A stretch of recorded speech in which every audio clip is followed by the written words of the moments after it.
Hello, everybody. Welcome to Championship Match Week 40.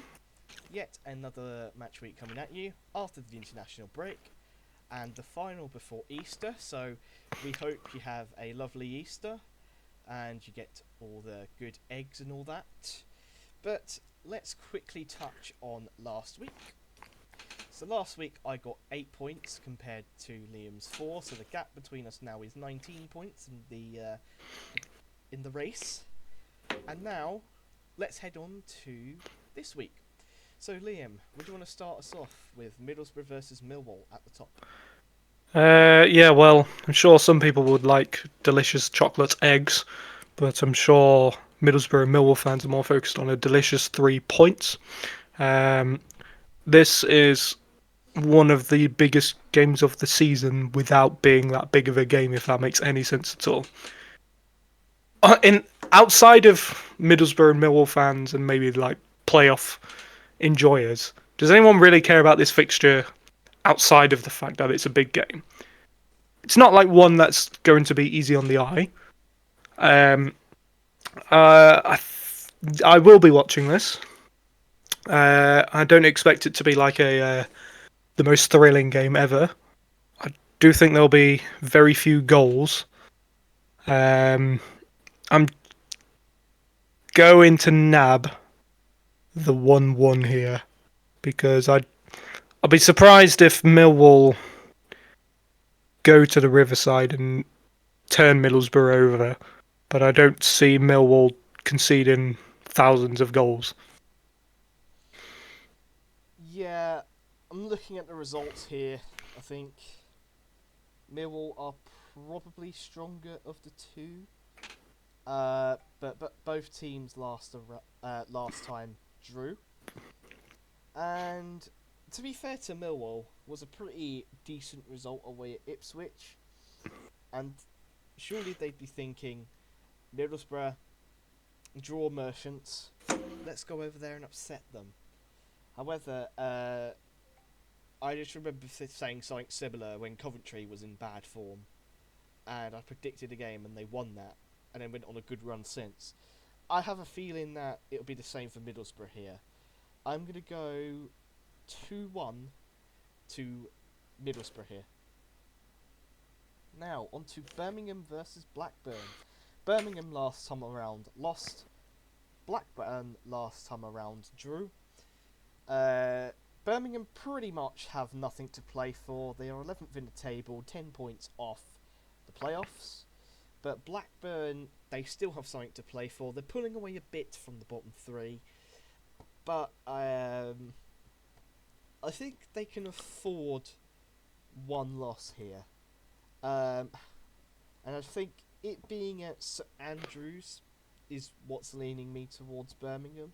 Again, they have nothing to play for, so it could be completely different. But I'm going to go for 2-1 Birmingham win. Now the thing is with that, if Blackburn can afford to lose here, who's to say they can afford to lose again, and they will lose again? Then I'd be surprised if Blackburn don't lose more than 2 games, uh, or as many as 2 games at the very minimum, I should say.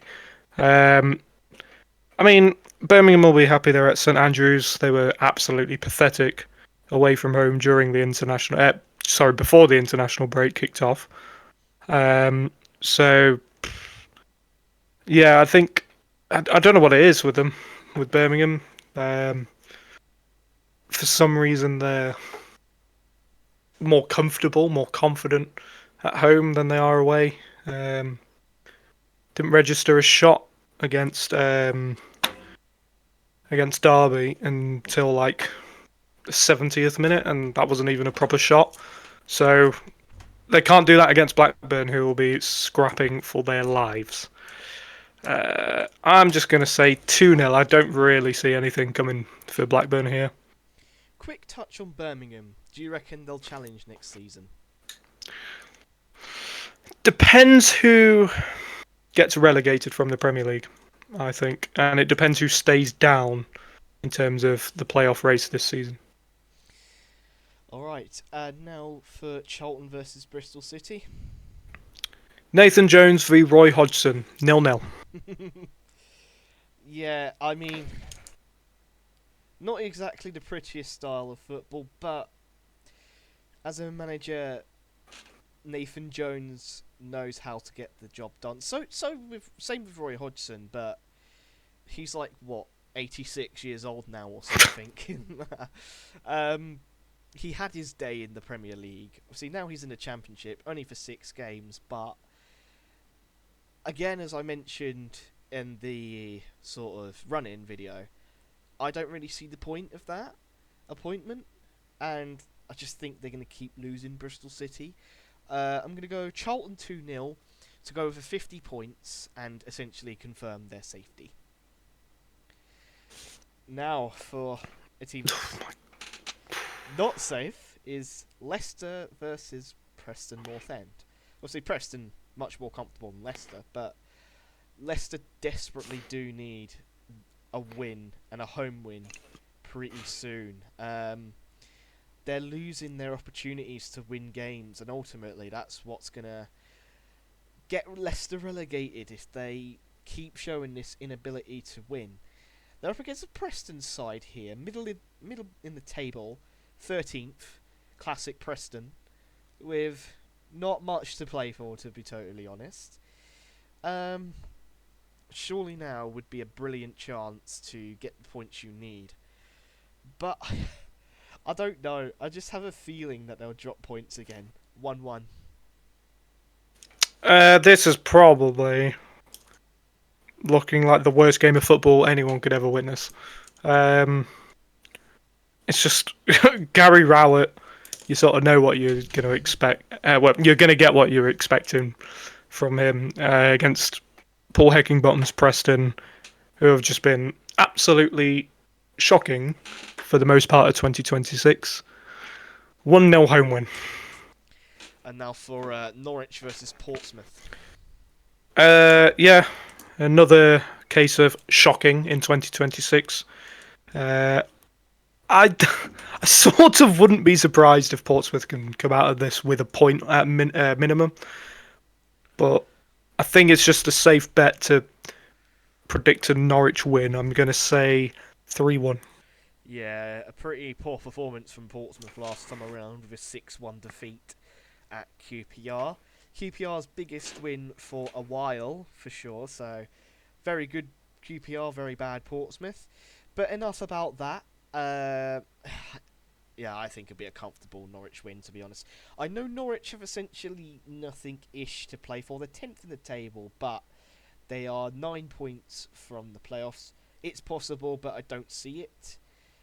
Portsmouth, on the other hand, just above the line. But I just have a lot more confidence in Norwich. They are showing some brilliant form lately, especially at home, and I think it's going to continue here. Comfortable Norwich 3-0 win. Now for Oxford versus Hull City. Oxford, they were on the up a couple of weeks ago, sort of slowed a bit recently, compared to Hull, who are quite inconsistent but still in the playoffs. At the Kassam, though, I think it's Hull recently lost to a relegation rival in West Brom quite badly. And you know what? I feel like Hull's going to lose to someone down the bottom again. I'm going to go 2-1 Oxford. Yeah, the logic is good. I like the logic because obviously West Brom were at home that day, and Hull are just not faltering, but just uninspiring at the moment. Um, they did beat Wednesday and put a pre-international break, but does that mean anything? I don't know here. I mean, it's the running now, so it's the time of the season where any result could happen anywhere. Um, I'm gonna just I'm gonna say 1-1. I'm just a bit torn with this one. I think this is one that could go either way, to be honest. You just don't know with Hull. Now on to QPR versus Watford. I I wouldn't be surprised if QPR lose this one. They are that random. They are that weird. Go from winning 6-1 to losing a silly game like 2-0, both at home. I wouldn't be surprised. You look at um, very early in the season, they lost 7-1 at Coventry, and then I think the next game they picked up. Did they win or did they pick up a point? Something like that. And another way you can look at it, lost to Coventry 7-1, reverse fixture comes around, and they win. So it's just I don't know with QPR.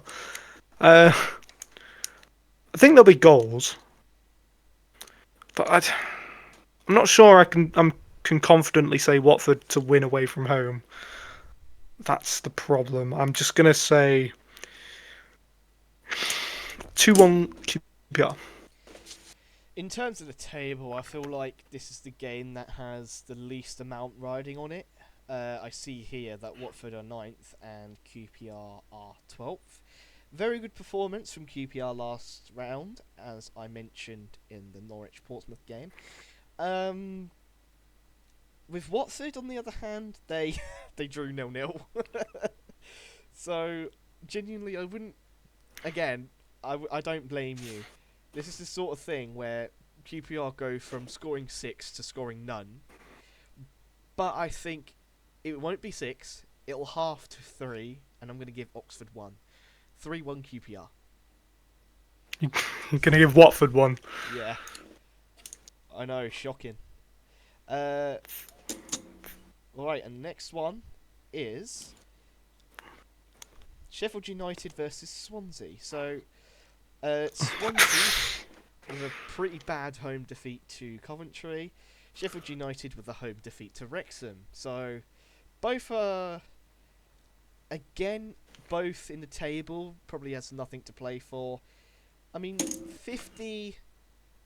I feel like 50 would probably be enough at the end of the season, as that's what Sheffield United is on. But I just have a feeling that it's probably going to be the most uninspiring-ish game of the lot. I wouldn't be surprised if this one was. I don't really have much to say except 2-1 Sheffield United. This game, I think, maybe the next one, but out of these round of fixtures, I think this game just screams, I mean nothing. So I'm going to say 1-0 Sheffield United. Alright, and now it's Stoke versus Sheffield Wednesday. 1-1. Well done, Wednesday, for picking up a point. You're actually giving Wednesday a point.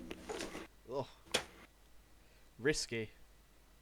I mean, good luck, but I don't see it. Sheffield Wednesday, self-explanatory. 2-0 Stoke next. Next up is West Brom versus Wrexham. Now this one's quite interesting actually, because Wrexham are just outside the playoffs and West Brom just outside of relegation. West Brom picking up form recently though. Haven't lost at home in 3 against a Wrexham side who are inconsistent but challenging for playoffs. This will be a tough one. I feel like I'm going to go with a very narrow, slender Wrexham win. 1-0.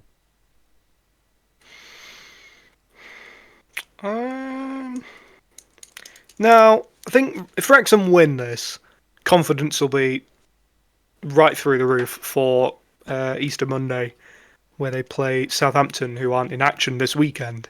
So a win here at the Hawthorns for Wrexham would be absolutely sublime. Which is why I'm going to say 1-1. I don't think they'll do it. Alright, and lastly, Coventry versus Derby. Now, I don't think... The thing is, Derby aren't the team where you can say, yeah, they won't show up. But, like, they'll come and try and annoy Coventry. They'll frustrate them. But it won't be as free-flowing as Coventry would like. Um, but I just don't think it's one of those where like sometimes you can write a team off just because they're playing the best team in the league, but you can't write Derby off for that. But I'm not sure they really do a lot in terms of an attacking sense. So I'm just going to say 2-0 Coventry, and I'm not sure it'll be a comfortable 2-0 win, but I don't think they'll be really threatened all too much defensively. However, I could be wrong because the reverse fixture was 5-3, so. I think I'm going to agree with you with that scoreline, to be honest, because Coventry now are thinking we want to get promoted as soon as possible, and they're back to winning games for fun, scoring like 2 or 3 goals. Derby are a good team in their own right, been generally good on the road this season, so you're definitely a test. Definitely not an easy one for Coventry, but I think will Coventry will win this one, and this is the one that makes Coventry fans' Premier League dreams come closer. 2-0 Coventry. Now, for scorer of the week, I'll go first. So, I have predicted 3 Norwich goals, and this is a risky one because he's not their main striker, but he scored 4 this season. But I have a feeling he will improve that considerably. I'm going to go with Ali Ahmed for Norwich. Yeah, so I've predicted 3 Norwich goals. So I've gone for a Birmingham player. I've gone Mervyn Dukes. Alright, and now that is it for Good Friday, Easter Friday. Good Monday, Easter Friday. Yep, and we'll see you for Good Monday. See you later.